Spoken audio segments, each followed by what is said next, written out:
প্রতিদিন কোটি কোটি লিটার জল খরচ করছে এআই। একটি প্রশ্নের উত্তর পেতে লাগছে লিটার লিটার জল। এই তথ্য সামনে আসতেই বাড়ছে উদ্বেগ। প্রযুক্তির এই বাড়বাড়ন্ত ভবিষ্যতে কি জলের বড় সংকট ডেকে আনবে, প্রশ্ন তুলছে বিশেষজ্ঞরা।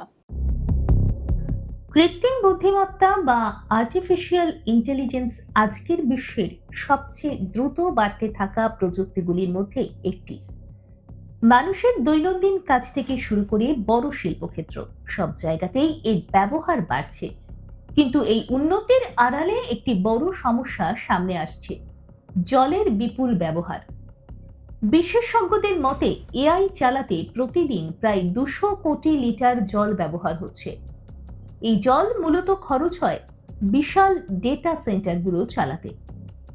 এই ডেটা সেন্টারগুলিতে উচ্চ ক্ষমতার কম্পিউটার সারাক্ষণ কাজ করে।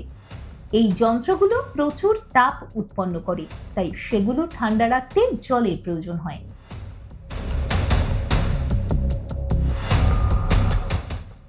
যখনই কেউ কোনো এআই প্ল্যাটফর্মে প্রশ্ন করে, তখন সেই তথ্য খুঁজে বের করতে ডেটা সেন্টারে প্রসেসিং শুরু হয়। একটি সাধারণ প্রশ্নের উত্তর দিতে প্রায় আধা লিটার থেকে 1 লিটার পর্যন্ত জল খরচ হতে পারে বলে ধারণা করা হচ্ছে। ফলে বিশ্বজুড়ে লক্ষ লক্ষ মানুষের ব্যবহার মিলিয়ে জলের ব্যবহার দ্রুত বেড়ে যাচ্ছে। এখানেই শেষ নয়, এআই প্রযুক্তির জন্য প্রয়োজনীয় চিপ তৈরি করতেও প্রচুর জল লাগে। সেমিকন্ডাক্টর শিল্পে বিশুদ্ধ জল ব্যবহার করা হয়, যা উৎপাদন প্রক্রিয়াকে আরো জটিল ও ব্যয়বহুল করে তোলে।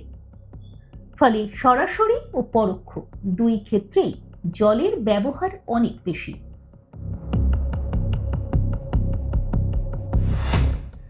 অন্যদিকে পৃথিবীর বহু জায়গায় এখনই পানীয় জলের অভাব দেখা দিচ্ছে।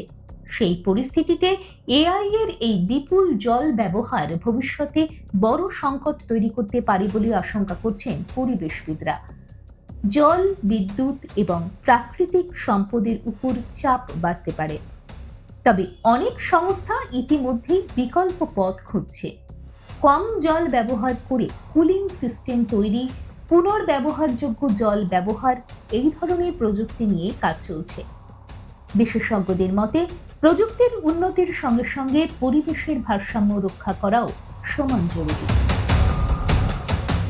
দেখুন এই সময়ের তথ্য ও চিত্র প্রতিদিন রাত 9টায় ও সকাল 8টায় শুধুমাত্র চ্যানেল 1-এ।